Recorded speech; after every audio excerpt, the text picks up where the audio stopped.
ناظرین اس وقت ہم موجود ہیں نیو سٹی ایک جو ادارہ بنایا گیا تھا یہاں پر ٹیکنیکل کالج.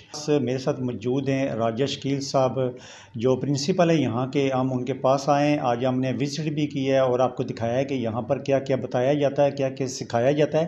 مزید ان سے معلومات لیتے ہیں کہ اس کا مقصد کیا تھا, یہاں جو بچیاں اور جو بچے تعلیم حاصل کرنے کے لیے آ رہے ہیں, سیکھنے کے لیے آ رہے ہیں, ان کو کیا کیا سکھایا جاتا ہے. جی بسم اللہ الرحمن الرحیم. بنیادی طور پہ یہ 2006 میں منگلا جو ڈیم بنا تو ایز اے گفٹ جو ہے وہ میرپور کو دیا گیا ہے. اس کا بنیادی مقصد تھا vocational training institute. Vocational training institute کا مطلب ہوتا ہے کہ پیشہ ورانہ تربیتی ادارہ جہاں بچوں کو ہاتھ سے کام کرنے کا طریقہ سکھایا جاتا ہے. تو اس وقت دنیا کے اندر جن ممالک نے ترقی کی ہے, آپ چائنا کو دیکھیں, دوسرے جو دیگر ممالک فلپائن ہے اور جرمنی, اس سارے ممالک نے ووکیشنل ٹریننگ سے ترقی کی ہے. یعنی لوگ ہاتھوں سے کام کر کے وہ آگے گئے اور ان ممالک نے ترقی کی ہے. جب منگلا ڈیم بنا تو اس وقت یہ لوگوں کی آباد کاری کے لیے یہاں پہ ضروری سمجھا گیا کہ نوجوانوں کو بے روزگاری کا سامنا ہوگا, تو لہٰذا یہاں پہ ایک ٹیکنیکل ادارہ بنایا جائے جہاں بچے کام سیکھ کے اپنے پاؤں پہ کھڑے ہو جائیں. تو بنیادی مقصد تو اس کا یہ تھا ایک. اس کے بعد 2010 میں اس کا پہلے 1 سالہ کورس تھا, پھر اس کو اپ گریڈ کر کے GTTI کا درجہ دے دیا, یعنی گورنمنٹ ٹیکنیکل ٹریننگ سینٹر. اس میں 2 سالہ کر دیا اس کے کورس کو. پھر 2017 میں اس کو اپ گریڈ کر کے مزید جو ہے وہ 3 سالہ یعنی گورنمنٹ کالج آف ٹیکنالوجی کا درجہ, تو حکومت سطح پہ تو نہیں ہو سکا لیکن ڈپارٹمنٹ نے اپنے طور پہ ایک سیلف فائنانس پہ 3 ایئرس سول ڈپلومے کا کورس کا آغاز کیا ہے, اور الحمدللہ کامیابی کے ساتھ ہمارا 4تھا یا 5واں سال اس میں چل رہا ہے. تو اس کے علاوہ جو باقی دیگر ٹریڈ ہیں اس میں کمپیوٹر کا, جیسے آپ نے دیکھا ہے بہت زیادہ میرپور کے اندر, مجھے 1 سال بھی نہیں ہوا ابھی, میں نے دیکھا کہ بچوں کا بہت زیادہ رجحان ہے کمپیوٹر کا, اور میں یہ بڑا خوش آئند سمجھتا ہوں اس کو کہ کمپیوٹر کے اندر بچوں کی دلچسپی جو ہے وہ میرپور میں بہت زیادہ ہے. اور ہمارے جو ادارے کی ایک انسٹیٹیوٹ مینجمنٹ کمیٹی ہوتی ہے جس میں پرائیویٹ ممبر ہوتے ہیں, اور بڑی خوش آئند بات ہے کہ میں نے آ کے اسٹرگل کی یہاں پہ اور ڈپارٹمنٹ نے میرا ساتھ دیا, اور پریزیڈنٹ چیمبر آف کامرس کو government college of technology Mirpur کا chairman of institute management committee منتخب کیا, فیصل منظور صاحب کو. تو انہوں نے ہمارے ساتھ مل کے ابھی بہت سارے انیشیٹو ہم لینے جا رہے ہیں کمپیوٹر کے نئے ٹریڈ کو لانچ کرنے کے لیے, یا اس کو اپ گریڈ کرنے کے لیے, یا اس میں اور مزید بہتری لانے کے لیے.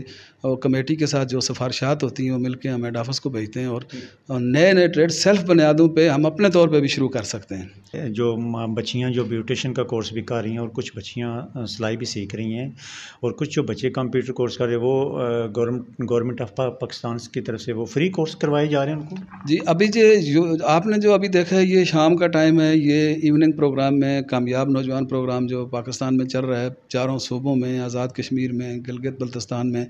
تو یہ میرپور کو GCT میں 4 ٹریڈز میں ہمیں جو ہے وہ 25 سیٹیں ملی ہیں. ایک بیوٹیشن کا ٹریڈ ہے, اور ایک فیشن ڈیزائننگ کا ٹریڈ ہے, اور ایک گرافک ڈیزائننگ کا, اور ایک ویب ڈیزائننگ کا. 25 بچے اور بچیاں اس میں ٹریننگ لے رہے ہیں. کمپیوٹر میں تو ابھی میں نے یہ ویڈیوز بچوں سے لے رہے ہیں, یہ دوران کورس ہی انہوں نے پیسے کمانے شروع کر دیے ہیں. ابھی اگر آپ کہیں تو میں آپ کو بھی 2-3 ویڈیوز بچوں کی بھی سنا دوں گا کہ وہ ابھی انہوں نے الحمدللہ گرافک ڈیزائننگ اور ویب ڈیزائننگ میں وہ ڈیزائننگ کر رہے ہیں, اور انہوں نے پیسے کمانے شروع کر دیے ہیں. یہاں انگلش کورس بھی کروایا جاتا ہے, جس طرح کہ مثلا انگلش بولنا بھی. کورس مہینے کا کتنے کا کورس کرواتے ہیں جو یہاں کے بچے ہیں؟ یہاں پہ 50% ٹیچر کو پے دے دیتے ہیں ہم, 50% کالج کے فنڈ میں چلا جاتا ہے. تو یہ مختلف کورسز ہیں. کوئی جو DE 3 ایئر کا ہے اس کا سال کا 24,000 ہے, اور اسی طرح DIT جو سیلف پہ ہیں, یعنی ایوننگ میں جو بچوں پہلے ٹائم میں تو 20 ہی بچے ہم پڑھا سکتے ہیں, تو ہمارے پاس بعض اوقات 40 سے زیادہ آ جاتے ہیں. تو کچھ لوگ شام کے ٹائم پڑھنا چاہتے ہیں چونکہ وہ مارننگ میں ٹائم نہیں دے پاتے, تو اس میں ہم پھر وہ ان کو کہتے ہیں جی یہ سیلف ہے, پھر ٹیچر ہائر کرتے ہیں 50% اس کو, تو 50% کالج کے فنڈ میں چلا جاتا ہے. اچھا, اس میں آپ کی 2 کلاسیں ہوتی ہیں, ایک صبح سے 2 بجے تک اور 2 سے باقی شام 5 بجے تک؟ جی شام کو 5 بجے تک. ٹوٹل آپ کے پاس کتنی تعداد ہوتی ہے بچوں کی تمام کورسز ملا کے اندازاً؟ یہ تقریباً اس وقت محتاط اندازے کے مطابق 350 کے لگ بھگ بچے جو ہیں اس وقت مارننگ اور ایوننگ میں جو ہیں یہاں پہ پڑھ رہے ہیں۔ اس ٹیکنیکل کالج کا میرپور کے لوگوں کو کتنا فائدہ ہوگا، یہ ایک تو میں بتائیے گا، تھوڑا سا میرپور کی عوام بھی سن لے، اور دوسرا یہ بتائیے گا کہ جو یہاں سے سیکھ کے جاتا ہے آنے والی زندگی میں اس کا کتنا فائدہ ملے گا۔ دیکھیں جی، میں ایز اے پرنسپل اپنے تجربے کی بنیاد پہ ایک بات آپ کے اس چینل کی وساطت سے میں نوجوان نسل کو کہنا چاہتا ہوں کہ مجھے کوئی ایک ایگزامپل بتا دیں۔ ظاہر ہم مسلمان ہیں، جو دنیا کا نظام ہے اسپیشلی ایز اے مسلم، مجھے ایسی کوئی مثال نہیں ملتی کہ 1,24,000 انبیاء نے کسی نے نوکری کی ہو۔ میرا یہ پیغام ہے میرپور کے لوگوں کے لیے نہیں، پورے پاکستان کے آزاد کشمیر کے تمام نوجوانوں کو کہ نوکری کے پیچھے مت بھاگیں، کاروبار کے لیے جائیں، کام سیکھیں اور اپنے ہاتھ سے کام کریں اور اپنا کاروبار کریں، اور کاروبار میں 9 ایسے برکت۔ یہ راجیش کیل صاحب تھے جو یہاں کے پرنسپل ہیں، تو اسی کے ساتھ مجھے دیں اجازت۔ اللہ حافظ و ناصر۔